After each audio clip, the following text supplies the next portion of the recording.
don't love this background. This is where my table is. I think I'm gonna do this like that, and I'm just gonna move myself. Okay. Good afternoon. Yesterday I had a phoneless day, which I haven't talked about really, but I have phoneless days sometimes. Like at night around like 5, 6, 7, 8 p.m. I turn my phone off for the night, and then I don't turn it on at all for the whole next day. And it feels really good. And then the following morning, pardon me, sorry, oh my god. And then the following day, I turn my phone on and go back into that life, which I find myself very addicted to my phone sometimes. I don't like that. So I started doing this in the last like year. And I do it like once a month or twice a month or 3 times a month. Sometimes like I try to do it and I fail, which sucks. But yesterday I had a phoneless day. This is all just to say my husband had to text me these memories that I had because I wanted to talk about them on a video, and I didn't have, like, I could have written down on paper, I guess, but little notes on my phone. I have like ideas about what to film about, so I just packed myself a bowl, and I think I'm gonna hit that first, and then I'm gonna tell you about Muffler Man and school church.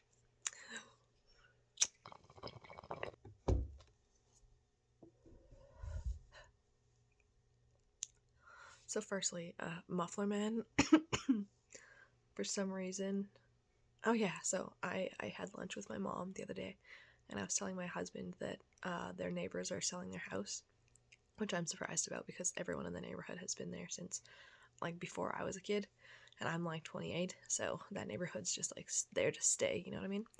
So their next door neighbor is selling their house. My mom's next door neighbor is selling her house, and we have a feeling that the guy died that was the woman's husband that lives there. That's not the point of the story at all. The point of the story is I was telling my husband that this house is being sold, and I really like to go see open houses, especially like in my old neck of the woods. Like I'm very curious about the houses that I've been around. I would also be curious about like where I live now, like the houses around here and their open houses.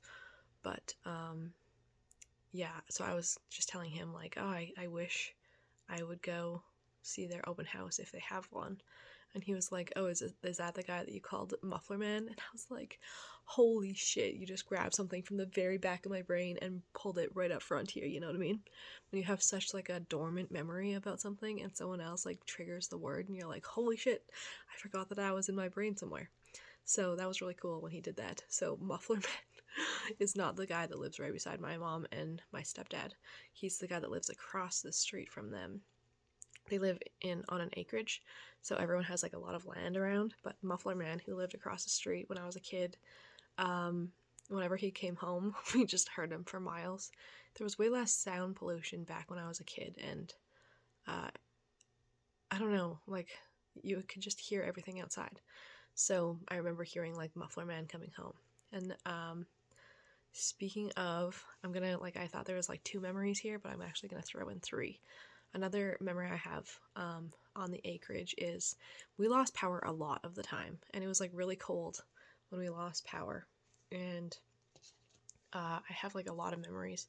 Whenever we lost power, I was usually in my room watching like One Tree Hill or the OC or Gilmore Girls. That was my like whole childhood, and I was like organizing my room, writing stuff, doing collages, painting, writing my journal.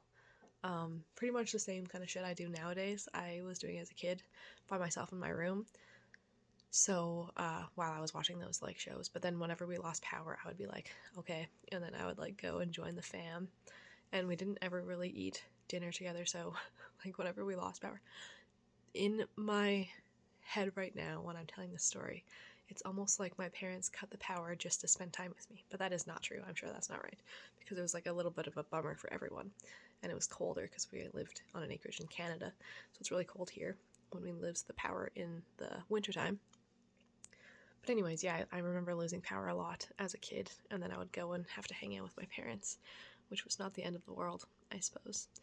And then the third part of this weird string of stories or events in my childhood kind of thing is school church.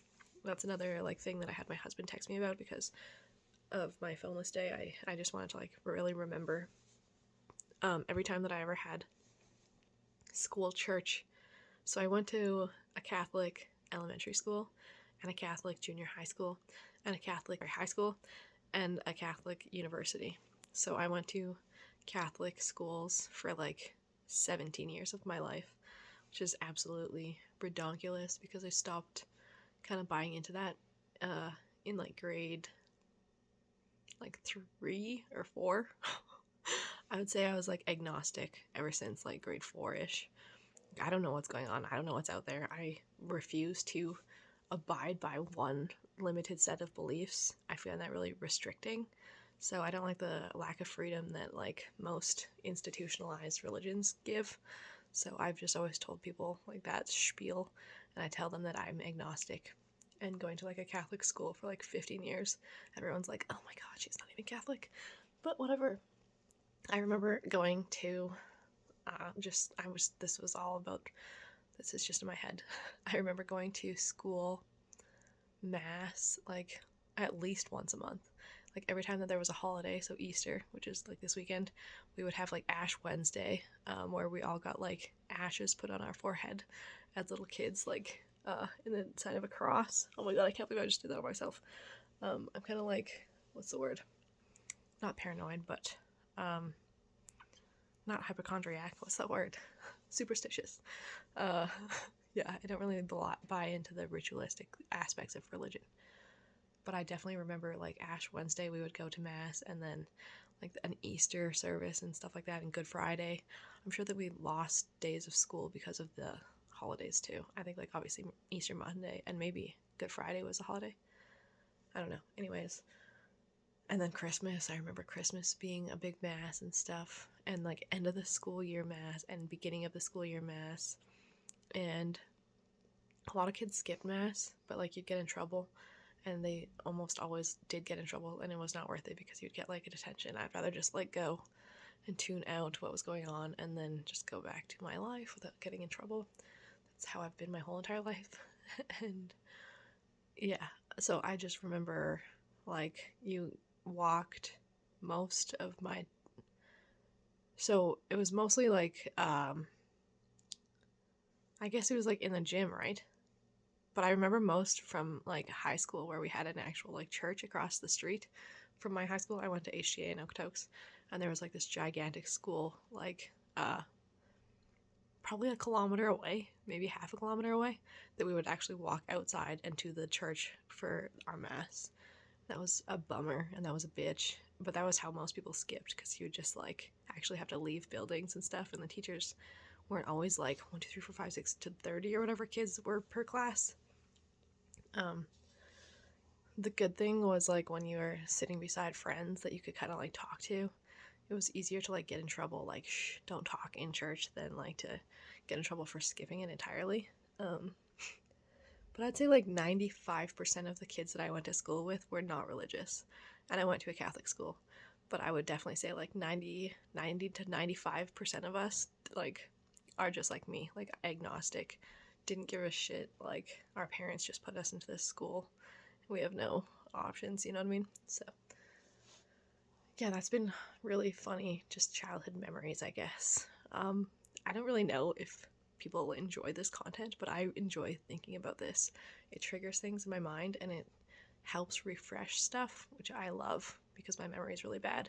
So like now I have all these juices flowing in my brain. So thanks for listening. If you're listening, this is just a journal. I've said this a million times. But yeah, I'm gonna turn this off for now. Spread kindness if you can. I'm just gonna say goodbye. Spread kindness. Have a great day. It's the weekend for me, so happy Saturday.